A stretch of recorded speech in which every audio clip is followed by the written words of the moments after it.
नमस्कार, good morning, सुप्रभात। स्वागत है आपका personal finance bulletin money morning में। मैं हूं विपुल सिंह और आप देख रहे हैं पर्सनल फाइनेंस से जुड़ी खबरें जो डालती हैं आपकी जेब और जिंदगी पर असर।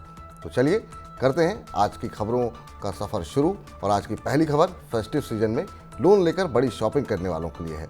आईसीआईसीआई बैंक और पंजाब नेशनल बैंक ने अलग अलग टेन्योर वाली एमसीएलआर में 5 आधार अंकों की बढ़ोतरी कर दी है। नई ब्याज दरें 1 सितंबर से लागू हो चुकी हैं। इससे अब मौजूदा लोन धारकों की ईएमआई राशि बढ़ जाएगी, वहीं नया लोन लेने वालों को महंगी ब्याज दर का सामना करना पड़ेगा। अधिकांश कंज्यूमर लोन की ब्याज दर 1 साल वाली एमसीएलआर पर आधारित होती है। इसमें बदलाव होने पर उपभोक्ताओं के लिए भी ब्याज की दर बदल जाती है। और अब खबर सॉवरेन गोल्ड बॉन्ड में निवेश करने वालों के लिए।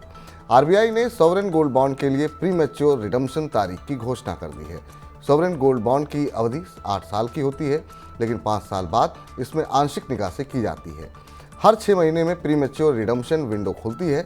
आरबीआई ने 1 अक्टूबर 2023 से 31 मार्च 2024 की अवधि के लिए प्री मैच्योर रिडम्पशन कैलेंडर जारी किया है। आरबीआई ने निवेशकों को गोल्ड बॉन्ड से तय अवधि से पहले बाहर निकलने का एक मौका देने के लिए प्री मैच्योर रिडम्पशन तारीखों की घोषणा की है। ईपीएफ अकाउंट में अब आसानी से अपडेट कर सकेंगे आप अपनी जानकारी। ईपीएफओ ने ईपीएफ सदस्यों के ब्यौरे जैसे नाम और जन्म तारीख आदि को सही तरीके से एडिट करने के लिए नया स्टैंडर्ड ऑपरेटिंग प्रोसीजर जारी किया है।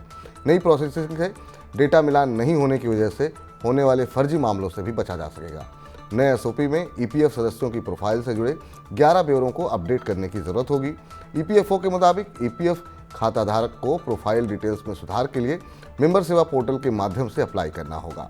मेंबर सेवा पोर्टल पर संबंधित दस्तावेजों को अपलोड करके वैलिडेट करना होगा। इस बार फेस्टिव सीजन में हवाई सफर करना महंगा होगा, क्योंकि सरकार ने शुक्रवार को हवाई ईंधन एटीएफ की कीमतों में जोरदार 14% की बढ़ोतरी कर दी है।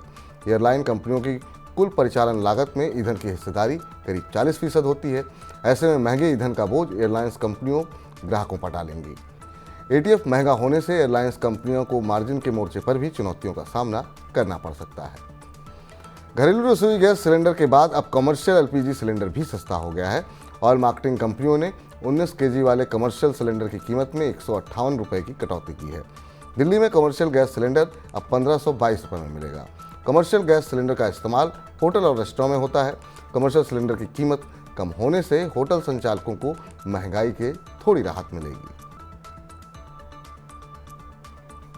और अब आपको बताते हैं महंगाई से जुड़ी खबर। महंगी होने वाली है सीएनजी और पीएनजी, क्योंकि सरकार ने सितंबर महीने के लिए प्राकृतिक गैस के दाम में बढ़ोतरी का ऐलान कर दिया है। 1 सितंबर से 30 सितंबर तक के लिए सरकार ने प्राकृतिक गैस की कीमत $8.60 प्रति यूनिट तय की है।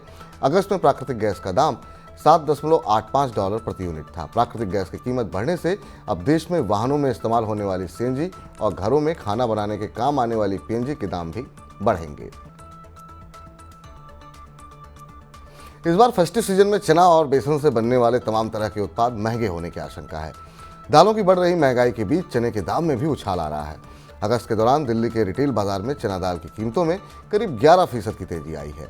आगे आने वाले दिनों में बेसन की कीमतों में बढ़ोतरी हो सकती है। बेसन महंगा हुआ तो पूरा त्यौहार महंगा हो जाएगा। 1 अगस्त को दिल्ली में चना दाल का औसत रिटेल भाव 72 रुपये प्रति किलो था, जो 31 अगस्त को बढ़कर 80 रुपये हो गया है।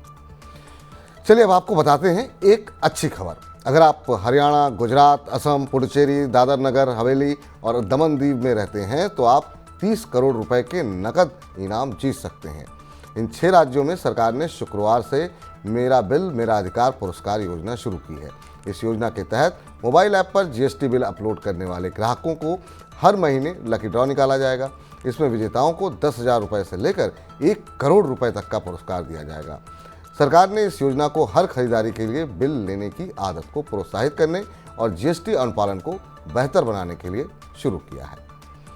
मोबाइल सिम से होने वाली धोखाधड़ी को कम करने के लिए सरकार ने बड़ा कदम उठाया है।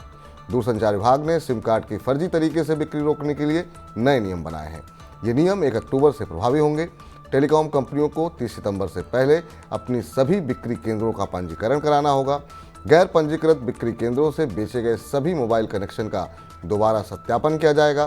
सभी बिक्री केंद्रों का पुलिस वेरिफिकेशन भी किया जाएगा। देश में डिजिटल भुगतान काफ़ी तेज़ी से बढ़ रहा है। यूपीआई के जरिए लेन देन का आंकड़ा अगस्त महीने में 10 अरब को पार कर गया। एनपीसीआई ने बताया कि जुलाई में यूपीआई लेन देन की संख्या 9.96 अरब थी। जून में यह संख्या 9.33 अरब थी। यूपीआई का इस्तेमाल मोबाइल फ़ोन के जरिए पैसे के तत्कालिक लेन देन के लिए किया जाता है। और अब आज की आखिरी खबर है सेबी से जुड़ी हुई। सेबी ने निवेश सलाहकारों, एनालिस्ट और पोर्टफोलियो प्रबंधन की पंजीकरण इकाइयों के कामकाज संबंधी दावों की पुष्टि के लिए एक प्रदर्शन सत्यापन एजेंसी बनाने का प्रस्ताव रखा है। इस एजेंसी के गठन से इन फर्मों को अपने सत्यापित प्रदर्शन का ब्यौरा निवेशकों को दिखाने में मदद मिलेगी। इससे इन कंपनियों की विश्वसनीयता को बढ़ाने और सेवाओं की पहुंच बढ़ाने में भी मदद मिलेगी। तो आज के बुलेटिन में बस इतना ही। अपने काम की ज़रूरी खबरें देखने के लिए और समझने के लिए सब्सक्राइब करें हमारे यूट्यूब चैनल को। पर्सनल फाइनेंस से जुड़ी खबरों को पढ़ने के लिए हमारी वेबसाइट www.money9.com पर जाएं। खास कार्यक्रम देखने के लिए आप मनी9 के ऐप को भी डाउनलोड कर लें। तो लगातार बने रहें मनी9 के साथ। अब आपसे फिर होगी कल मुलाकात। तब तक के लिए इजाज़त दीजिए। नमस्कार।